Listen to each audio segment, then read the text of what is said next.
ព្រះគម្ពីរលោកុបាទចំពុក8 ខ 1 ព្រះទ្រង់ក៏នឹកចាំពីណូអេនិងអស់ទាំងសត្វព្រៃសត្វស្រុកទាំងប៉ុន្មានដែលនៅក្នុងទូកជាមួយនឹងគាត់រួចទ្រង់ធ្វើឲ្យខ្យល់បក់មកលើផែនដីហើយទឹកក៏ស្រកទៅឯរន្ធទឹកនៅទីជម្រៅនិងទ្វារទំនប់នៅលើមេឃបានបិទវិញហើយភ្លៀងដែលធ្លាក់ពីលើមេឃក៏រាំងទៅទឹកបានថយចេញពីផែនដីជាដរាបលូតដល់ផុតពី150ថ្ងៃទៅទើបបានស្រកបន្តិចដល់ថ្ងៃ17ខែទី7នោះទូកធំបានគឿងនៅលើភ្នំអារ៉ារ៉ាត់ទឹកក៏ចេះតែស្រកទៅដរាបដល់ខែទី10លុះដល់ថ្ងៃចូលខែទី10នោះទើបឃើញមានកំពូលភ្នំលេចឡើងការបានកន្លងទៅ40ថ្ងៃទៀតនោះនូអេគាត់បានបើកបង្អួចដែលបានធ្វើក្នុងទូកក៏លែងក្អែកមួយទៅតែវាហាទៅមកតតែទឹកបានរីងស្ងួតពីផែនដីអស់គាត់ក៏លែងប្រៀបមួយដែរដើម្បីឲ្យដឹងថា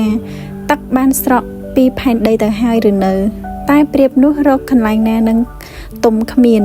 បានជាវិលមកឯគាត់ក្នុងទូកវិញពីព្រោះទឹកនៅពេញលើផែនដីនៅឡើយនោះគាត់ក៏លូកដៃទៅចាប់យកមកក្នុងទូកវិញគាត់ផ្អាកចាំអស់7ថ្ងៃរួចលែងប្រៀបចេញពីទូកទៅម្ដងទៀតលុះដល់ពេលល្ងាចប្រៀបនោះត្រឡប់ចូលមកឯគាត់វិញហើយមានពំយកស្លឹកអូលីវដែរវាបានចឹកមកជាមួយផងដូច្នេះណូអេបានដឹងថាទឹកបានស្រកពីផែនដីបន្តិចហើយរួចគាត់រងចាំ7ថ្ងៃទៀតក៏លែងប្រៀបឲ្យទៅតែវាមិនបានវិលមកឲ្យគាត់វិញទេនៅឆ្នាំ601ក្នុងថ្ងៃចូលខែទី1នោះទឹកបានរីងស្ងួតពីផែនដីអស់ទៅណូអេក៏បើកដំបូលទូកមើលឃើញថាទឹកបានស្ងួតពីផែនដីហើយដល់ថ្ងៃទី27ខែទី2នោះដីបានស្ងួតថេងព្រះទ្រង់មានបន្ទូលទៅណូអេថាចូលអញចេញពីទូកចោះព្រមទាំងប្រពន្ធកូននិងកូនប្រសារស្រីឯងដែរចូលនាំអស់ទាំងសត្វគ្រប់ពូជដែលនៅជាមួយនឹងឯងចេញមកផង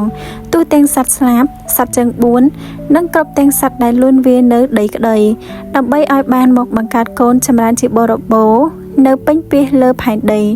នោះណូអេក៏ចេញមកព្រមទាំងប្រពន្ធកូននិងកូនប្រសារស្រីគាត់ហើយគ្រប់ទាំងសត្វជើង4សត្វលូនវា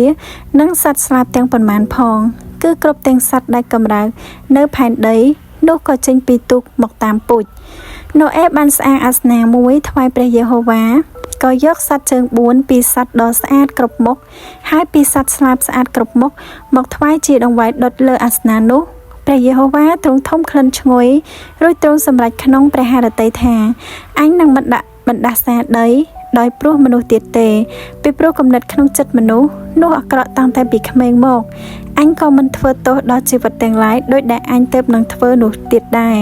កាលនៅមានផែនដីនៅឡើយនោះមិនដែលខាននឹងមានរដូវសាបព្រោះរដូវច្រូតកាត់ត្រជាក់ហើយក្តៅប្រាំងវស្សាថ្ងៃហើយយប់ទៀតឡើយ